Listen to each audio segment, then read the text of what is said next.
빼면은 패가 납니다.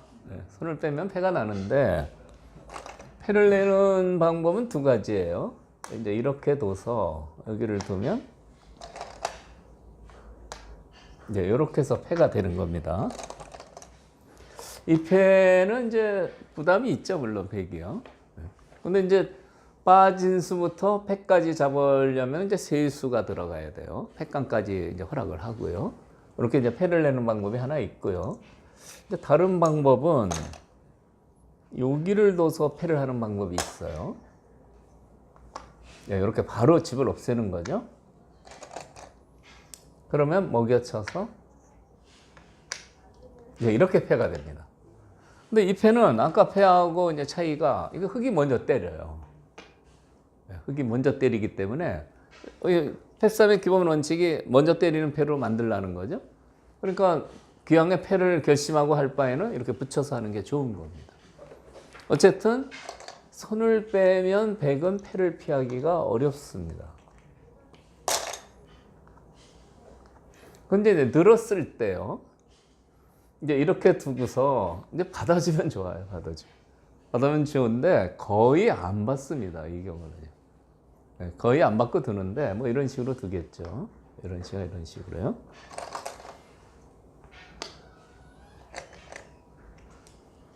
뭐 이렇게 둘까요?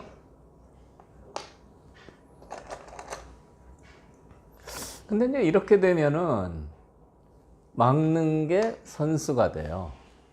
이 행마가 되면 그것은 흙이 손을 뺄 수가 없습니다. 손을 빼면 나가 끊어서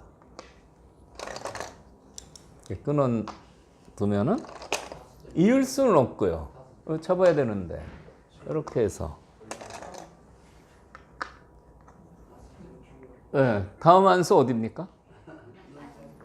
빠져야 돼요. 제가 질문하는 이유가 있어요. 또 이 성격 급하신 분을 이렇게 빨리 잡으려고 이렇게 두거든요. 이거는 두고 나면은 계속 여기 쳐다보게 됩니다. 왜 쳐다봅니까? 이 패가 있어서요.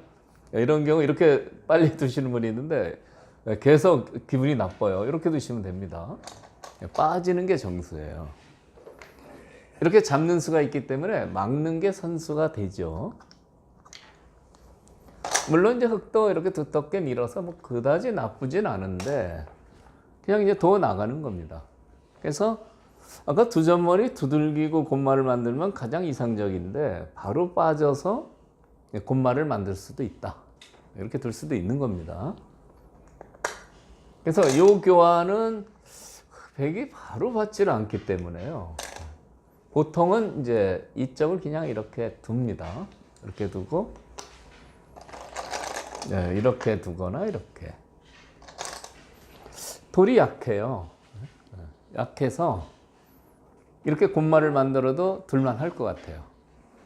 아까 이제 우리 사장님이 자꾸 빠지는 수 이제 얘기를 하시는데 이 빠지는 수 사실 굉장히 중요합니다. 왜 그러냐면 이 수가 보통 두는 행마지만 이런 약점이 있어요. 여기를 젖히고 요거 무서워서 이으면 지켜서 아무것도 아닌데 여기를 끊는 수가 있어요. 그래서 이렇게 치면은 그 나갑니다. 요거 잡고 싶은데 이거 잡는 수가 안 돼요. 이쪽 뚫려서요. 그러니까 젖히고 끊는 수가 상당히 매섭습니다. 그러니까 그런 의미에서 이제 젖힐 때 못 맞고 후퇴한다면 상당히 실리가 손해니까 먼저 빠져서 응수를 해주면 훨씬 모양이 좋다는 얘기죠. 그러니까 빠지는 수는 사실 중요합니다. 근데 이제 빠지면 안 받을까봐 이제 문제가 생기니까 이런 경우는 어떻게 드셔야 되냐면 빠지는 선수보다는 이렇게 두고 이걸 하나 하는 겁니다. 그냥 아낌없이 하고 두시면 됩니다. 이제는 젖히고 끊는 수가 없어지죠. 그러니까 빠지는 수를 노려서 둘 수도 있고 그냥 여기 두고 싶으면 이제 젖혀놓고 둬야 된다. 안 젖히면 젖히고 끊는 수가. 그러니까 바둑이 이제 중급에서 이제 고수로 올라가려면 이런 수를 많이 아셔야 된다. 이런 얘기예요. 보통은 이거 잡힐까봐 이쪽 생각 못 해요. 이거 죽으니까 바로 이거 생각하는데 고수들은 끊는 수를 생각해서 수를 내는 거죠. 어쨌든 이제 그런 뒷맛이 이제 숨어 있습니다. 그래서 이 정석에 대해서 굉장히 상세하게 설명을 드렸는데, 일단 젖혀서 이렇게 두고 이렇게 둬도 상당히 중앙이 두텁습니다. 다만 이 형태의 약점은 뒷문이 터져 있죠. 정석이 하나입니다. 정석이 이루어지는 과정이 상당히 의미가 심각한 의미가 숨어 있습니다. 심오한 의미가 있어요. 그리고 다음에 이제 걸쳤어요. 걸치는 방향은 이쪽은 걸치기 싫어요. 일로 둬서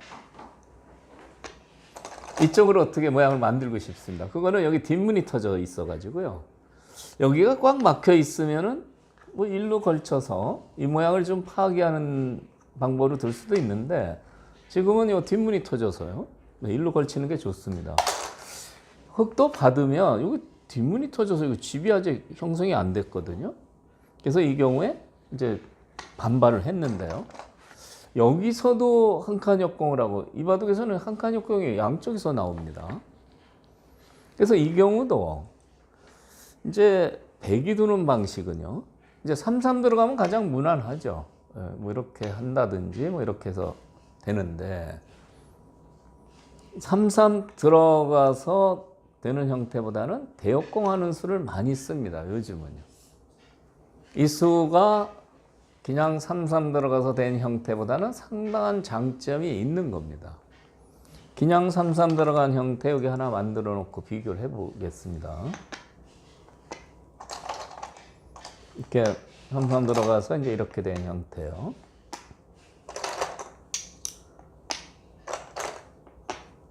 이 정석은 제가 하도 많이 놔가지고요. 강의할 때 굉장히 이 정석을 많이 써요. 설명을 많이 하는데, 제가 이 국민정석이라고 그래요. 하도 이게 많이 드는 정석이라, 대역공하는 게 3-3 들어가는 것보다 어떤 이득이 있냐. 대역공하면 보통 이렇게 되거든요. 끊고요. 이제 붙입니다. 잡아야 됩니다. 귀를 차지할 수는 없어요. 여기 두고 이렇게 치면은 이거 대책이 없어요. 나갈 수가 없어요. 나가면 뚫려 가지고요. 이렇게 확 뚫려서 아주 망합니다. 이거 받으면 이거 늘면은 이거 또 다 죽어요.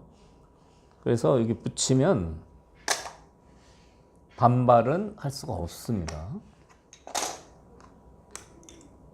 네, 다 아시는 거예요. 붙이면 젖힐 수는 없고 이렇게 되는데, 이 형태하고 비교를 하는 겁니다. 대역공이 최신수법으로 많이 쓰여지고 장점이 많다. 왜 이 협공이 귀 들어가서 되는 이전 국민정석보다 이게 더 좋으냐. 이 형태는요, 조금 있다가 여길 빠지고 이렇게 단수 치는 수가 선수입니다. 이 교환이 돼 있다고 봐야 됩니다. 그러면 귀를 차지한 내용은 똑같은데, 중앙에 선수하는 게 백이 큰 이득이 있는 거죠. 즐거움이 있는 겁니다. 다음에 이것은요, 이거 밀면은 받아야 돼요. 여기 당하면 안 되죠. 받아야 되는데, 요것도 당해요. 요거 너무 쓰라립니다. 이거 넘어가면 안 되죠. 그러니까 저 형태는 이쪽에 큰 어떤 이용하는 수가 없는데, 요거는 이용이 너무 많이 돼요. 여기는 당연히 되는 거고요. 요것도 되고, 요것도 되고. 요 단수 하나도 이쪽 발전성을 보면 아주 좋은데요. 선수가 많이 돼요. 여기까지 되니까요. 끝내기도 굉장히 이득이죠. 그러니까 이전에 많이 두어지는 이 백이 두는 이 정석보다는 대역공에서 이렇게 되면 이쪽이 백이 훨씬 유리하다, 이런 얘기입니다. 그래서 이 수를 많이 쓰는 겁니다. 근데 이 기본은 지금 3선에서 안 하는 거죠? 네, 날카로운 질문을.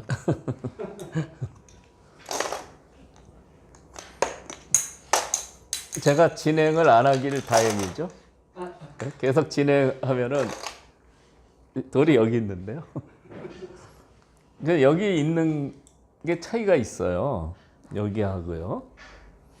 어떤 차이가 있는지 이것도 질문 안 하시면 넘어가려고 그랬는데 이게 붙였잖아요. 그러니까 여기 있을 때는 젖히는 수는 안 됩니다. 이 단수 치고 단수 쳐도 망하죠. 후퇴할 수밖에 없어요. 근데 아래에 있으면 이거를 버티는 수가 있어요. 이 차이가 있습니다. 위에 있느냐 아래에 있느냐. 대역공 하는 수는 좋은 선택인데 아래에 있을 때는 3-3을 반발을 할 수가 있어요. 반발하면 이렇게 되거든요. 역시 끊고 이제 단점을 만들어야 되는데 탈출은 안 되죠. 돌파는 안 됩니다. 막혀요. 네, 막혀서 이렇게 되는 겁니다. 네, 외길수순이에요. 별로 딴데 뭐 크게 변화가 없습니다. 끊고 있게 되죠. 이제 축이니까 지키고요. 이제는 여기를 돌봐야 됩니다. 이렇게. 그래서 이제 여기를 막히게 돼요. 이렇게 하는 건 억울하니까 이제 이렇게 집을 이득 보면서 지키거든요. 여기까지가 이제 정석형인데 다음에 이렇게 쳐두면은 이 모양은 이제 당장 들지 안 들지 몰라도 이제 계속 든다면 이렇게 되는데 귀를 차지했지만 바깥의 흑새가 굉장히 두텁습니다. 그래서 아래로 걸치는 수는 잘 안 듭니다. 이렇게 될 가능성이 있거든요. 그러니까 이 차이 아시는 것도 중요해요. 만약 상대편이 위나 아래나 뭐 3선이나 4선이 똑같다고 생각해서 두면은 이렇게 해서 두터운 새를 만들 수 있는데요. 뭐 이런 경우는 아주 좋습니다. 이쪽하고 호응해서 굉장히 유리하죠. 흙이 유리합니다. 이 길을 차지했지만 집이 그렇게 크지 않아요. 여기를 두면은 이제 이 교환은 되는 거고요. 이제 요 부분은 이제 나중에 이제 여기를 두면 여기는 못 두니까요. 단수 쳐서 이제 이렇게 되거든요. 요 실리가 12집 정도예요. 집이 그렇게 크지 않습니다. 12집 실리는 제가 이 비교를 많이 하는데요. 걸쳐서 이렇게 되는 기본 정석이죠. 네, 이렇게 되는 형태가 있는데 여기 이제 다음에 벌리게 되죠. 이렇게 벌리게 되는데 이 형태가 15집이에요. 그럼 이 형태보다는 이 형태가 집이 적습니다. 적은데 이 형태는 이제 벌리면 이제 이런 두터움이 생기는데 이 두터움하고 비교해 보시죠. 이건 뭐 양쪽을 다 막아서요. 엄청나게 흙이 두터운 겁니다. 이쪽 형태는 여기가 안 막혀 있죠. 그래서 이 아래로 걸쳤을 때는 이렇게 흙이 반발하는 게 사실 굉장히 강력합니다. 그러니까 이 고수분들은 여기 오늘은 이제 고수분들이 대부분 많이 나오셨는데 고수분들은 아래로 걸치면 이런 정석을 선택하는 것도 좋겠죠. 처음 모양을 다시 보시겠어요?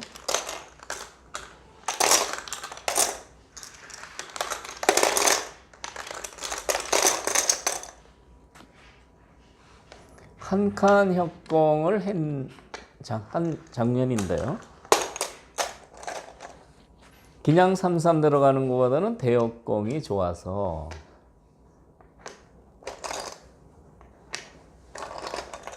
높이 있을 때 붙이면 반발이 안 되고 이렇게 되는 건데요. 아래에 있을 때는 이렇게 반발해서도 귀는 백이 차지하지만 바깥 세력이 엄청나게 두터워집니다. 그래서 이런 차이를 별로 생각 안 하고 이렇게 두시는 분들 많아요. 제가 보면은요. 그 성남시에서 코로나 전에 매년 아마추어 대회를 이제 한 2개 합니다. 이제 심판으로 가보면 이제 뭐 기원에서 1급 두시는 분이 많이 나오는데 뭐 이렇게 상관없이 둬요. 이렇게 두고 이렇게 두고. 근데 아래 둘 때 차이점을 아시면은 상당히 두터운 세력을 만들 수 있어서 판을 유리하게 만들 수 있죠. 그런 것도 하나 알아두시면 좋을 것 같아요. 확실하게 길을 차지하려면 위로 둬야 됩니다. 거기까지 필연입니까? 예. 여과뒀을 때요. 아니, 그때 그렇게 됐을 예, 때 예. 쓰는 게 필요해요. 예, 다른 변화가 없어요. 그래서 어떻게 보면은 쉬워요. 다른 변화가 없기 때문에. 여기 쳐야 되고요. 찔러야 되고요.